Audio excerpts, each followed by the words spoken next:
Let's speak now to our correspondent, Bethany Bell. She's been monitoring voting for us in Cairo. Bethany, we had an indication that the Vice President would step down, but voting's still underway there.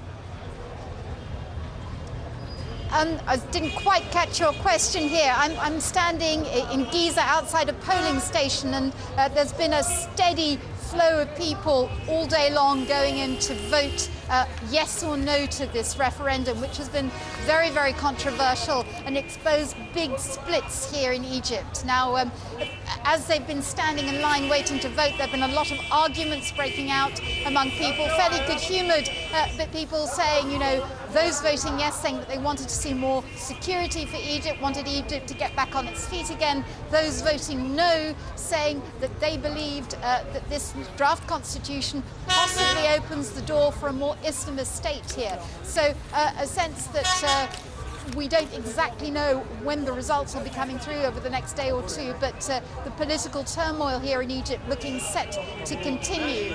Although many of the places where the referendum is being voted on today are more conservative and more sympathetic probably to the Muslim Brotherhood, so it looks as though this referendum will probably be adopted.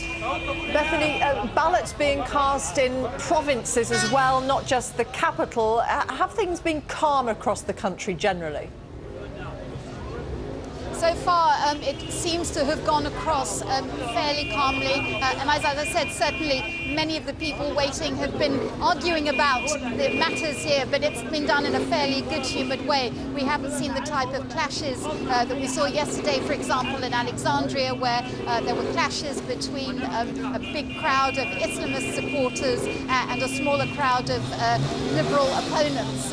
Today, voting, like last weekend, seems to have gone fairly smoothly. There's still a few more hours of voting ahead, and then once the result is announced, we wait to see, you know, whether, of course, this constitution has been accepted, and if it has, how then the opposition will react, whether they will try and fight it, whether they will try and negotiate with the president, or whether they will prepare for the parliamentary elections, which are due to take place within 2 months of the constitution being adopted. Bethany, for the moment, thank you very much. Bethany Bell in Giza for us.